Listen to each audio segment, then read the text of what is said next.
lain musik ulaman dina. Assalamualaikum warahmatullahi wabarakatuh. Sampurasun, shalom, salam sejahtera bagi kita semua.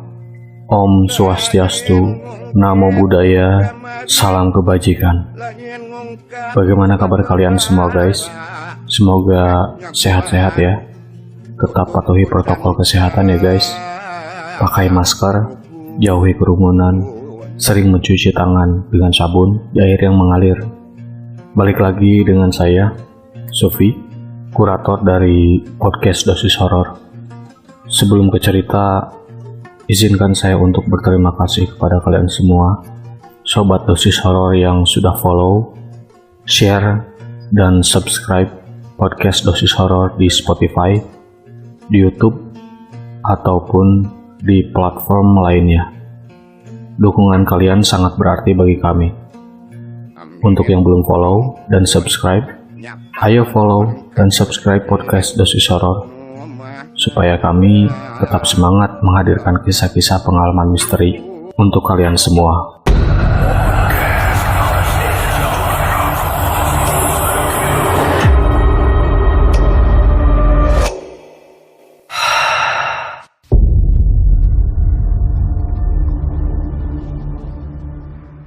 Episode sebelumnya. Bisa juga air terjun di Jawa Barat atau di gunung mana gitu. Intinya harus sabar. Bapak ke dalam dulu ya. Pak Kosim pergi meninggalkanku yang masih sibuk memasukkan kata kunci di Google. Cukup lama aku duduk di parkiran sampai terlintas di pikiranku untuk memasukkan kata kunci air terjun di Gunung Salak. Ketemu! Teriakku saking senangnya. Bentuknya mirip sekali dengan yang ada di mimpiku. Yes! Bersambung.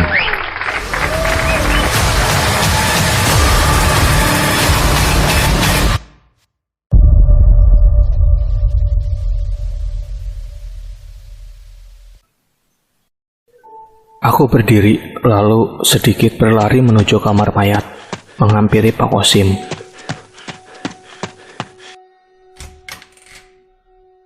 Setibanya di sana, pintu kamar mayat masih tertutup rapat. Loh, Pak Kosim kemana? Pikirku. Adik ngapain berdiri di sini? Terdengar suara seseorang di belakangku. Tentunya itu suara Pak Kosim. Oh, Bapak bikin saya kaget aja. Kirain ada di kamar mayat. Saya tadi ke ruang perawat dulu. Oh, ini Pak. Aku menunjukkan layar ponsel padanya. Air terjunnya mirip sama yang di mimpi saya. Adek yakin? Yakin banget saya lihat Mita duduk di bebatuan ini. Memangnya air terjunnya di mana? Di Gunung Salak. Gak terlalu jauh. Nama air terjunnya apa? Pak Kosim kembali bertanya. Nah, saya juga nggak tahu Pak, balasku cengengesan. Kan tinggal adek klik aja tuh fotonya. Oh, bisa ya? Aku mengklik foto tersebut. Layar berubah ke halaman lain. Ini apa Pak? Tanyaku. Itu portal berita. Coba adek scroll ke bawah, terus cari gambar air terjunnya. Curug Tengah, ucapku saat menemukan nama air terjun itu. Nah, sekarang adek cek lagi di Google Maps. Curug Tengah itu ada di mana posisinya? Aduh Pak, itu apaan lagi? Saya nggak ngerti. Adek selama pakai handphone ngapain aja? Main game doang Pak. Pantesan. Sini biar Bapak cari. Adek ini masih muda, harusnya lebih mengerti dari Bapak. Nanti kalau beli handphone baru lagi, pakai buat hal-hal yang berguna dek. Pak Kosim menceramahiku. Aku hanya bisa manggut-manggut saja. Ini ada di kota Bogor. Kalau Bapak cek dari rumah sakit ini, ke sana itu paling kisaran 3 jam, ucap Pak Kosim. Yang jadi masalahnya ukuran Deketnya itu segimana? Kan di sekitar situ banyak rumah atau kampung, sambungnya. Oh, saya nggak tahu Pak. Adik tanya aja ke Mita, balas Pak Kosim sambil mengembangkan senyum.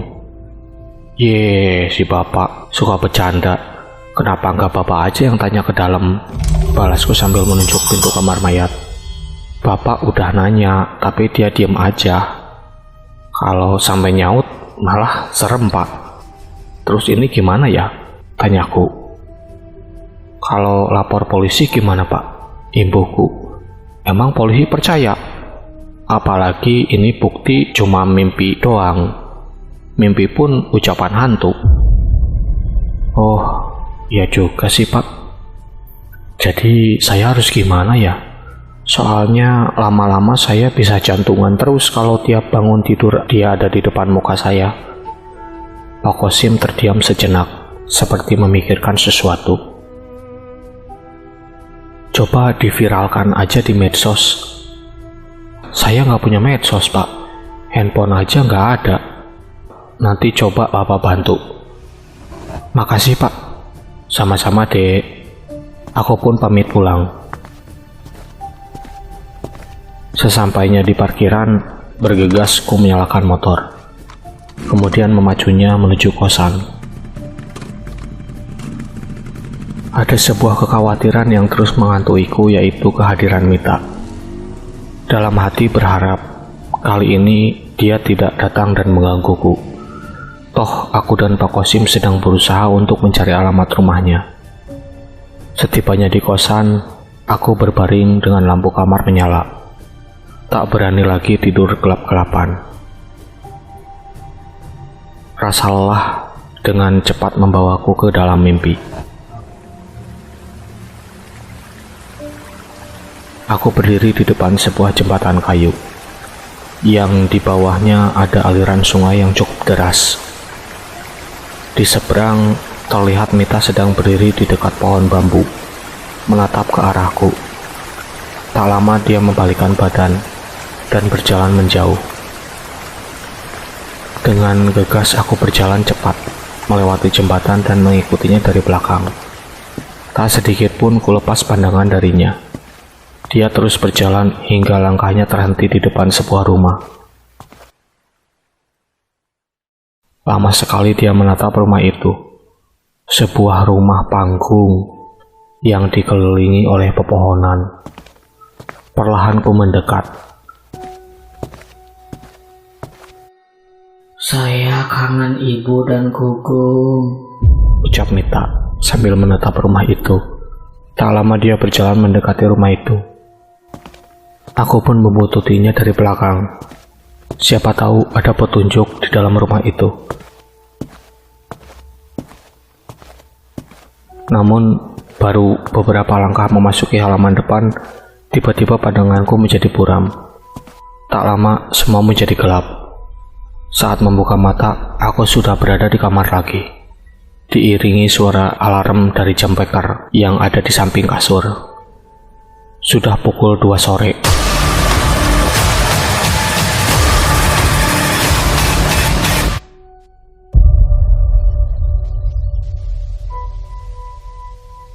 Ku bangkit dari kasur, lalu berjalan menuju kamar mandi untuk mengambil wudhu.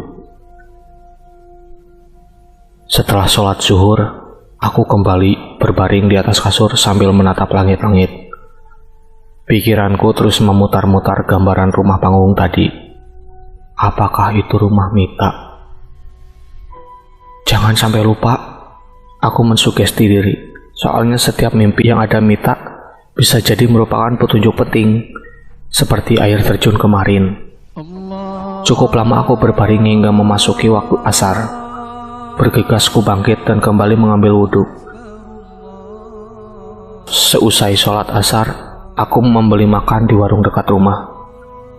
Kemudian mengobrol dengan teman kosan hingga pukul 5 sore. Aku sudah bersiap-siap pergi kerja. Motor pun sudah kunyalakan. Kulirik jam di pergelangan tangan, pukul 5:30. Kupacu sepeda motor menuju rumah sakit.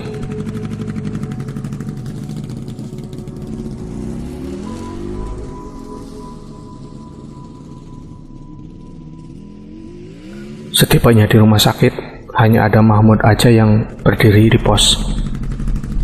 Aku pun berlalu menuju parkiran, kemudian menghampiri Mahmud di pos. "Din, malam ini lu jaga sendirian lagi?" ucap Mahmud. "Hah? Mas Karno kemana?" "Sakit." "Sakit lagi? Belum seminggu gue kerja, Mas Karno udah sakit 2 kali. "Maklum, Mas Karno udah tua," balasnya terkekeh-kekeh. "Lu masih lama gak baliknya?" "Bentar lagi sih. Emang lu mau ngapain?" "Gue mau ke dalam bentar, mau ketemu Pak Kosim," ucapku seraya berjalan cepat ke arah pintu rumah sakit.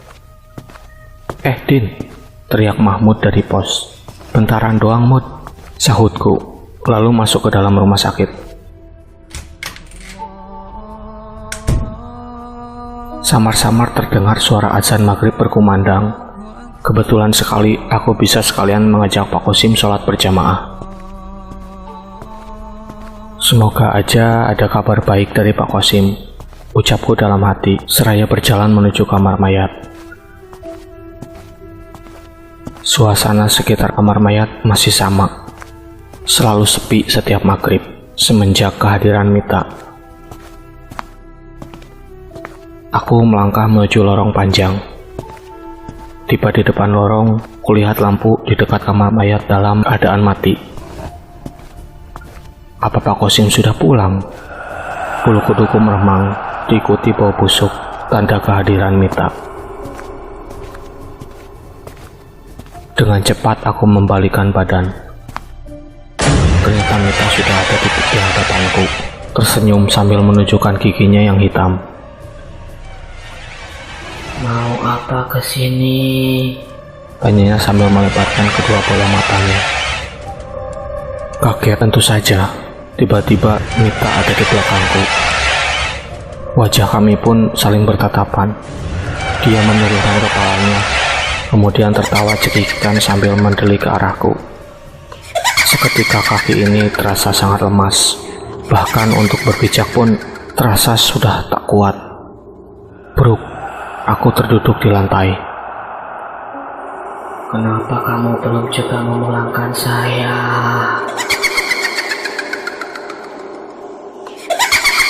"Saya ingin dikuburkan dengan layak." Ingin sekali membalas ucapannya itu, tapi lidah ini terasa keluh. Dari posisiku duduk, jelas sekali terlihat kakinya yang pucat dengan kuku hitam melayang. Beberapa saat kemudian terlihat Mita bergerak mendekatiku. Kini aku dalam posisi terpojok. Jika terus merangkak mundur, maka pintu kamar mayat sudah menungguku.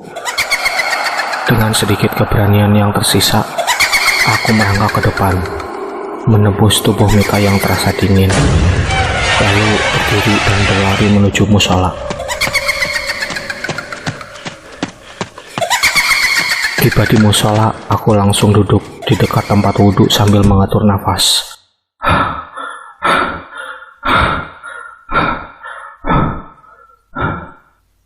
Setelah tenang, aku baru mengambil wudhu untuk sholat maghrib.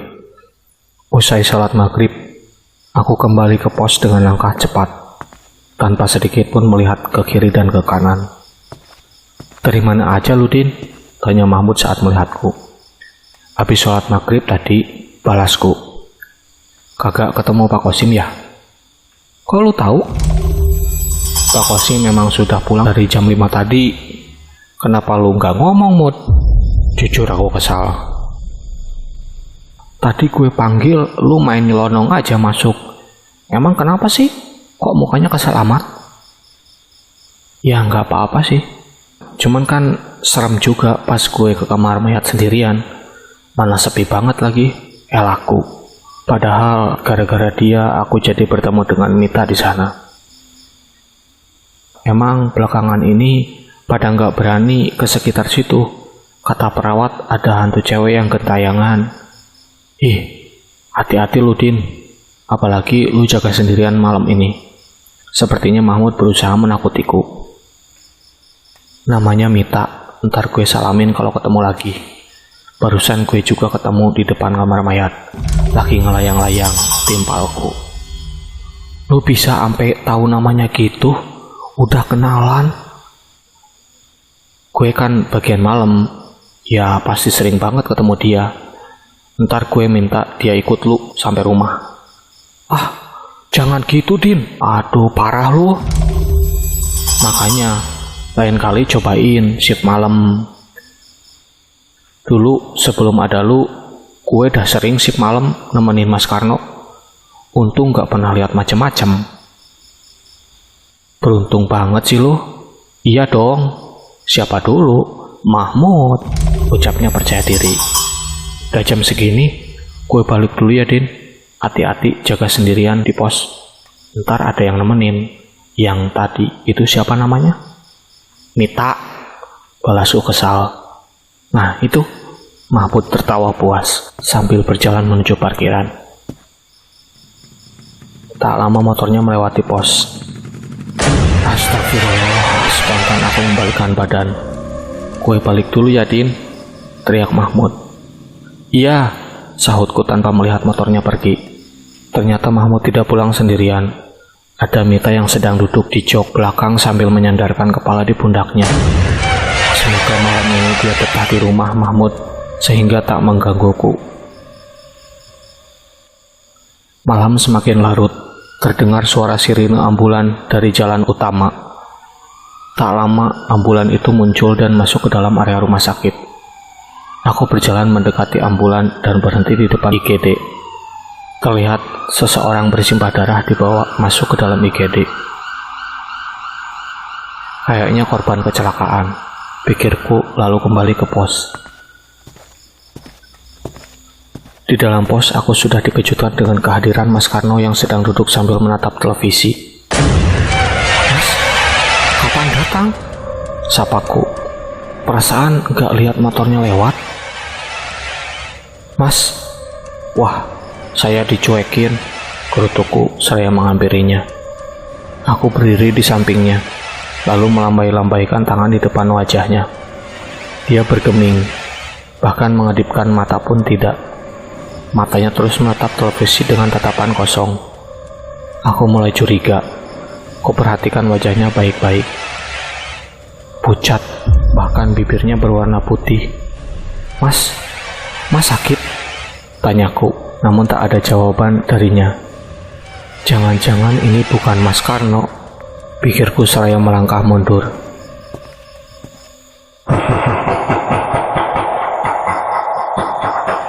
Mas Karno tiba-tiba tertawa. Ketawanya itu cukup membuat jantungku nyaris copot.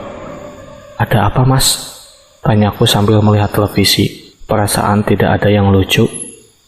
Penakut, ucap Mas Karno dengan suara lebih berat. Aku tetap menjaga jarak. Mas Karno menggerakkan kepalanya ke kanan, terus ke kanan, hingga berputar 180 derajat. Astagfirullahaladzim, teriakku sambil berjalan mundur keluar dari pos. Wah, teriakku lagi, lalu menoleh ke belakang. Ternyata ada sepasang muda-mudi menaiki motor. Ada apa Pak? Kok kayak kaget gitu? Tanya mereka. Enggak. Aku berusaha tersenyum. Pak, saya mau nanya, apa tadi korban kecelakaan dibawa ke sini? Iya, ada di ruang IGD. Makasih Pak. Mereka pun berlalu. Aku melangkah maju menjauhi pos.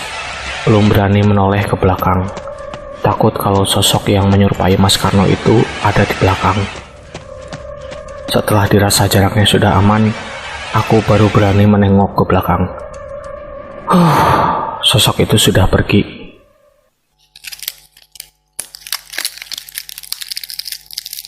Bunyi dedaunan beradu di pohon yang berada di dekatku. Perlahan ku menoleh ke atas pohon. Ternyata sosok yang menyerupai Mas Karno ada di sana, sedang duduk di salah satu dahan pohon sambil melotot ke arahku. Sontak aku pun berlari ke dalam rumah sakit, lalu terdiam diri di lobi. Cukup lama aku berdiri di sana, sampai tiba-tiba perut ini terasa sakit, ingin tuang air besar. Kenapa harus sekarang sih?